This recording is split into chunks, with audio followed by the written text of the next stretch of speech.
Hi hello welcome to our channel. నేను మీ శ్రీ. ఈరోజు మనం చెప్పుకోబోయే కథ మిసెస్ అగస్త్య పార్ట్ 60. కథలోకి వెళ్ళే ముందు వీడియోని లైక్ చేసి హైప్ చేయడం మర్చిపోకండి ఫ్రెండ్స్. తను పక్కన వచ్చి కూర్చోగానే నా చేతులు పట్టుకున్నాడు. నా చేతుల్లో కదలికలు ఆగిపోయాయి. నా గడ్డం పట్టుకుని తన వైపుగా తిప్పుకున్నాడు.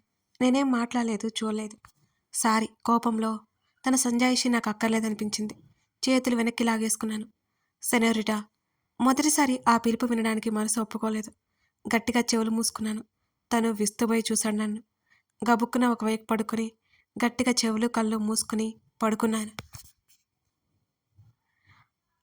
ఇప్పుడు నా నోటి నుంచి వచ్చే మాటలు తూటాల కంటే దారుణంగా ఉంటాయి. ఆ విషయం నాకు తెలుసు. అందుకే నేనేం మాట్లాడదలుచుకోలేదు.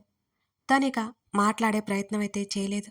నేను వినను అని తనకి అర్థమైపోయినట్టుంది. శరీరంలో అలసట కారణంగా మరో అరగంటకు నాకు నిద్ర పట్టేసింది.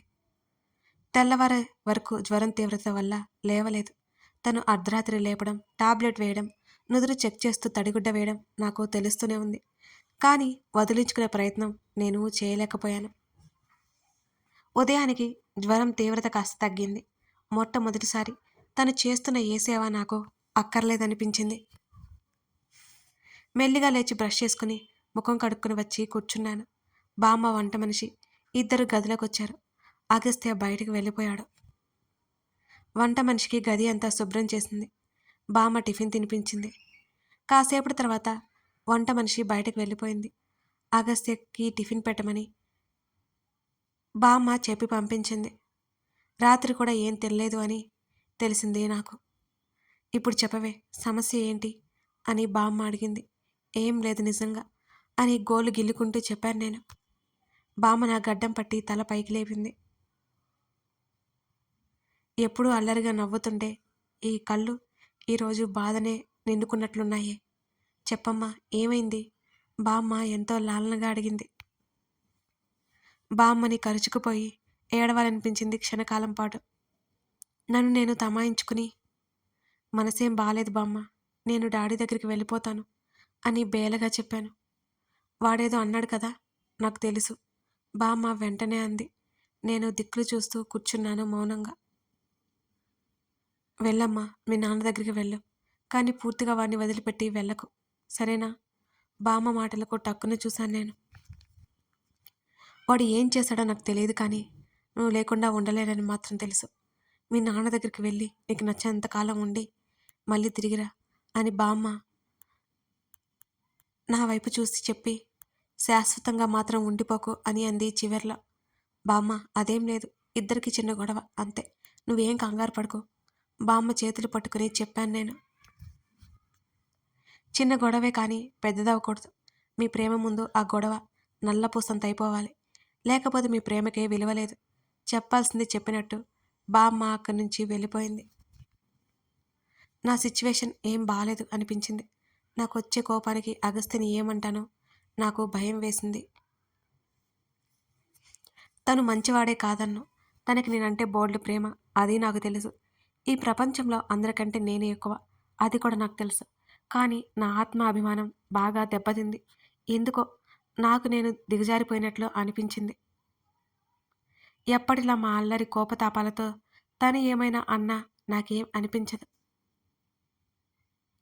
అది కావాలని మాకు మేము సృష్టించుకున్న కోపాలు, మా మధ్య జరిగే చిలిపి అల్లర్లు అంతే. కానీ నిన్న విషయం తలుసుకోగానే నాకు బాగా ఏడుపు వచ్చింది. మెల్లిగా లేచి బట్టలు సర్దుకున్నాను. తను గదిలోకి వచ్చాడు. ఎక్కడికి అని అడిగాడు. 4 రోజులు డాడీ దగ్గరికి వెళ్తున్నాను. నా మాటకి తను ఏం చెప్పలేదు. కాసేపు తర్వాత డ్రాప్ చేయనా అని మాత్రం అడిగాడు. నిలువుగా తలూపాను. ఇప్పుడే కాదు, మరో గంట తర్వాత అని అన్నాను. ల్యాప్టాప్ తీసుకుని సోఫాలో కూర్చున్నాడు. నేను ఎంత వేదన చెందుతున్నానో తను అంతకంటే ఎక్కువ వేదన చెందుతున్నాడని నాకు తెలియక కాదు. తనింత తగ్గి ఉన్నాడు అంటే తనలో అంతఃమదనం మొదలైందని నాకు తెలుసు. నాకు ఒక ఆలోచన వచ్చింది. నోట్ ప్యాడ్, ఒక పేపర్ తీసుకుని బాల్కనీలోకి నడిచాను. ఇప్పుడు నేను ఉత్తరం రాయబోతున్నాను. ఉత్తరం ఎలా రాస్తారో ఒకసారి గుర్తు చేసుకున్నా. అగస్త్యకి అని మొదట స్టార్ట్ చేశాను. రాక్షసునికో అనో రావణుడికనో రాయాలి అనిపించలేదు నాకు. నేను చెప్పబోయేది జాగ్రత్తగా చూడు. నువ్వేం చేసినా ఏమన్నా నాకు కోపం రాదు. ఎందుకంటే ప్రతిసారి నువ్వు చేసిన ప్రతి పనిలో నాకు ప్రేమ కనబడుతుంది. కానీ నిన్న ఈ సంఘటన గుర్తు చేసుకుంటేనే నాకు ఏడుపు కట్టలు తెంచుకొనొస్తుంది. అసలు నువ్వేనా ఇది? నా అగస్త్య ఇలా ఎప్పటికీ చేయడు. మంచి చెడు తెలుసు తనకి. కానీ ఎంత నీ భార్యని అయితే మాత్రం నువ్విలా చేయొచ్చా? నాకిష్టం లేకపోయినా నన్ను సొంతం చేసుకోవడానికొచ్చా? నీకు ఎంత కోపమొస్తే మాత్రం ఇలా చేయొచ్చా? నాకెంత ఏడుపొస్తుందో తెలుసా? ఇదిగో ఇప్పుడిది రాస్తుంటే ఇంకా ఇంకా నాకు ఏడుపు వస్తోంది. నాకిది మాత్రం నచ్చలేదు. నేను ఏదైనా నిర్మొహమాటంగా చెప్తాను నీకు. ఇది అంతే. నీ తప్పులు ఎత్తి చూపించి నిన్ను సరైన దారిలో పెట్టే ప్రేమ నాకుంది. అందుకే ఇలా చేయక తప్పట్లేదు. నేను నా ఆత్మాభిమానం ఎవరి ముందు తగ్గనీయను. కానీ నీ ముందు అది పనిచేయదు. కారణం నీ ప్రేమ కంటే నాకేది ఎక్కువ కాదు అని నాకు అనిపిస్తుంటుంది. నువ్వు నా ఆత్మగౌరవాన్ని భంగపరిచేలా ఎప్పుడూ ప్రవర్తించలేదు. కానీ నిన్న అదీ జరిగిపోయింది. ఇప్పుడు నిన్ను బాధ పెట్టాలని ఇదంతా చెప్పట్లేదు. నా బాధ నీకు తెలియాలని మాత్రమే ఇదంతా చెప్తున్నాను. నాకెందుకు నిన్ను చూస్తుంటే భయం వేస్తుంది. నిన్నైతే నీ నుంచి పారిపోవాలనిపించింది. చూడు నా పరిస్థితి ఎంత నరకంగా ఉందో. ప్రేమించిన వాడిని చూసి పారిపోయే దుస్థితి నాకు వచ్చింది. ఎంత దారుణం కదా ఇది. నేను రాసింది మొత్తం ఒకసారి చూశాను. ఇది చూస్తే అగస్త్య భరించలేడని నాకు తెలుసు. ఆ పేపర్ తీసి పక్కన పెట్టి మరొక పేపర్ తీసుకున్నాను నేను. తనని నేను బాధ పెట్టలేను అగస్త్యకి అని.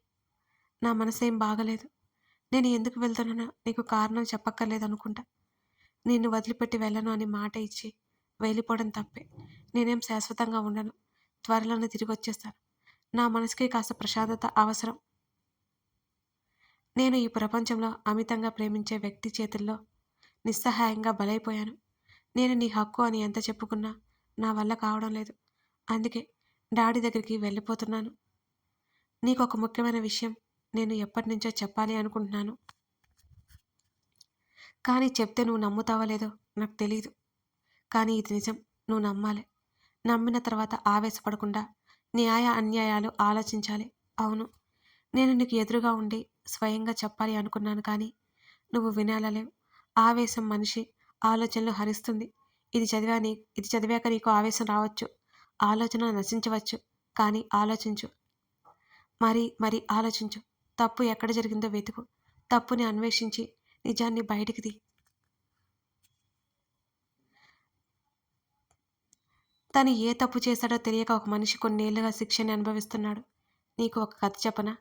అంకుల్ చెప్పింది మొత్తం పేపర్లో మొత్తం రాసి పెట్టాను.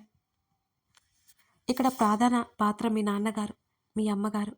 ఆ ప్రధాన పాత్ర ప్రేమికురాలు నందిని గారు. ఆ నందిని గారి స్నేహితులు ఎవరో కాదు, మీ అత్తయ్య జయంతి. నీకు ఎంతో క్షుణ్ణంగా ఇక్కడ వివరించి రాస్తున్నాను. నేను అంకుల్తో మాట్లాడడం నీకు కోపం తెప్పించవచ్చు. కానీ నేను మీ నాన్నగారితో మాట్లాడలేదు. మా మామయ్య గారితో మాట్లాడలేదు.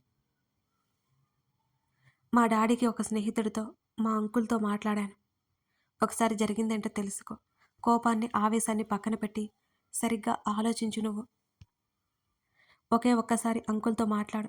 కొన్ని ఏళ్ళుగా ఆయన పడుతున్న వేద ఏంటో కనుక్కో. తప్పు ఆయనదైతే నిర్దాక్షిణీయంగా శిక్షించు. అదే ఆయన తప్పు లేకపోతే ఏం చేయాలో ఆలోచించు. నా అగస్త్య అంత మూర్ఖుడు కాదు. తప్పు ఒప్పులు బాగా తెలిసినవాడు. ప్రేమంటే తెలిసినవాడు. ఒక వ్యక్తిని నిర్దాక్షిణీయంగా శిక్షించేవాడు కాదు.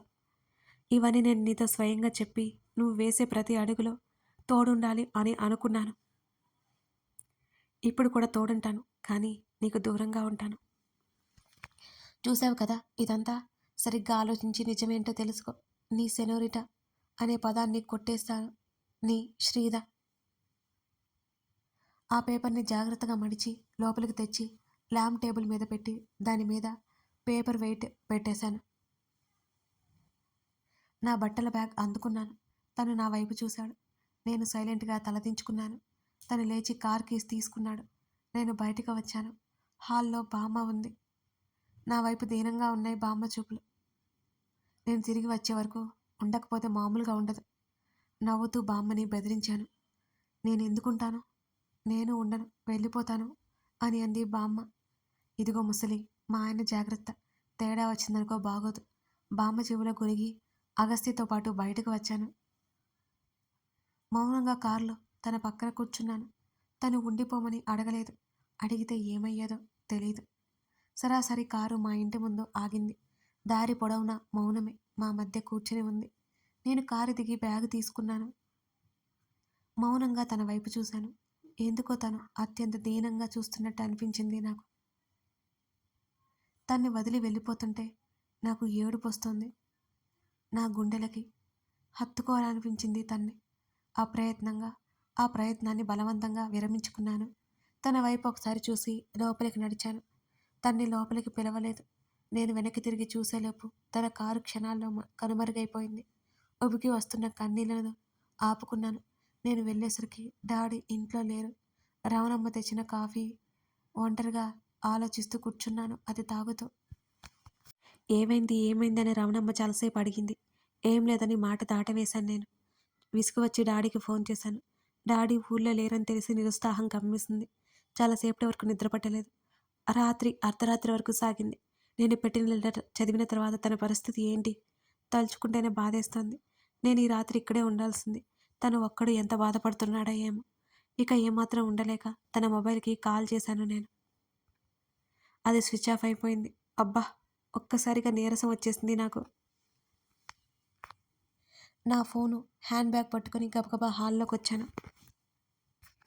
తలుపు తెరుచుకొని బయటికి రాగానే సెక్యూరిటీ గార్డ్, వాచ్మెన్ ఇద్దరు గేటు దగ్గర కూర్చొని ఏదో మాట్లాడుకుంటున్నారు. నన్ను చూడగానే ఆశ్చర్యంగా లేచి నిలబడ్డారు. నేను త్వరగా ఇంటికి వెళ్ళిపోవాలి అనగానే అయోమయంగా చూశారు నా వంక. ఏంటమ్మా మీరనేది? వాచ్మెన్ ఎన్నాళ్ళ నుంచో పని చేయడంతో కాస్త చనువుగానే అడిగారు. డాడీ ఊరు వెళ్ళిన సంగతి తెలియక వచ్చాను. డాడీ 2 రోజుల వరకు రారని రమణమ్మ చెప్పింది. నాకు అసలు ఉండబుద్ధి కావడం లేదు. నేను డాడీ వచ్చాక మళ్ళీ వస్తాను. ఇంటి దగ్గర డ్రాప్ చేయండి. నేను యజమాని కాబట్టి నా ఆర్డర్ పాటించక తప్పలేదు వాళ్ళు. గార్డ్ వెళ్ళి డ్రైవర్ని నిద్రలేపి కారు తీసుకొచ్చాడు. వారిద్దరూ నాతో పాటే వచ్చారు ఇంటి వరకు. నేను ఇంటి గుమ్మం ముందు వెళ్ళే వరకు బయటే ఎదురు చూసి తర్వాత వెళ్ళిపోయారు. బ్యాగులో ఉన్న తాళం చెవి తీసుకుని తాళం తీసి లోపలికి నడిచాను. ఇల్లంతా చీకటిగా నిశ్శబ్దంగా ఏదోలా ఉంది. జాగ్రత్తగా తలుపులు లాక్ చేసి పైకి నడిచాను. బామ్మ గదిలో ఉన్నట్టు తలుపు ఓరగా తెరిచి ఉంది. గబగబా మెట్లు ఎక్కి మా గది తలుపు మెల్లిగా తోశాను. అది శబ్దం చేయకుండా తెరుచుకుంది. మెల్లిగా లోపలికి అడుగుపెట్టి ఎదురుగా కనబడుతున్న దృశ్యం చూడగానే నిశ్చేష్టురాలైపోయాను. బెడ్కి ఆనుకొని కింద కూర్చుని తల బెడ్ మీదకి వాల్చి కాలు చాపుకొని సర్వం కోల్పోయినట్టుగా కనిపించాడు అగస్త్య నా కళ్ళకి. నాకు మతి పోయింది తను అలా చూస్తుంటే. తను ఇంత వేదన చెందుతాడని నేను అనుకోలేదు. ఎప్పటి నాటిగో సంగతి కదా, ఇంత మనసుకు తీసుకుంటాడని నేను ఏమాత్రం ఎక్స్పెక్ట్ చేయలేదు. అప్రయత్నంగా అడుగులు వేసుకుంటూ తన వైపు చేరాను. కళ్ళు మూసుకొని కనిపించాడు అగస్త్య. నాకేం చేయాలో, తనని ఎలా అప్రోచ్ అవ్వాలో తోచలేదు ఆ క్షణం. తన చేతిలో ఉన్న ఉత్తరం మెల్లిగా తీసుకున్నాను. అది చూడగానే నా గుండె గుబేలమంది. ఆ ఉత్తరం నేను మొదట రాసి తనకు పక్కన పడేసింది. అది తను చూడకూడదు అనుకున్నది. మరొక చేతిలో అంకుల్ గురించి రాసిన ఉత్తరం కూడా ఉంది. కన్నీళ్ళు ఉబ్బికి వచ్చాయి నాకు. తన కంట పడకూడదు అనుకుని పక్కన వేసింది తనకి ఎలా దొరికింది? ఓరి భగవంతుడా! మెల్లిగా తన దగ్గర మోకాల మీద కూర్చున్నాను. రావణ్ తన్ని పిలిస్తే తన చెంప మీద మెల్లిగా తట్టాను. తను ఉలిక్కిపాటుగా కళ్ళు తెరిచాడు. తను నాకు కనిపించలేదు. కళ్ళు తుడుచుకుని తన వైపు చూశాను. మళ్ళీ నన్ను చూడగానే నిటారుగా కూర్చున్నాడు తను. నా మెడవంపుల చేతిని పొనిచి నా తలని హృదయానికి హత్తుకున్నాడు. నా తల మీద ముద్దు పెట్టుకున్నాడు. కథ కొనసాగుతోంది. కథ నచ్చితే లైక్ చేసి కామెంట్ చేయండి. అలాగే శ్రీధ చేసిన పని, అగస్త్య రియాక్షన్, ఈ ఫీలింగ్స్ మీకు ఎలా అనిపించాయో తప్పకుండా చెప్పండి. మర్చిపోకండి ఫ్రెండ్స్. అలాగే మన ప్రొఫైల్లో నిరీక్షణ స్టోరీ ఉంది కదా, ఓ లుక్ వేయండి. అది కూడా డిఫరెంట్గా బాగుంటుంది. Thank you.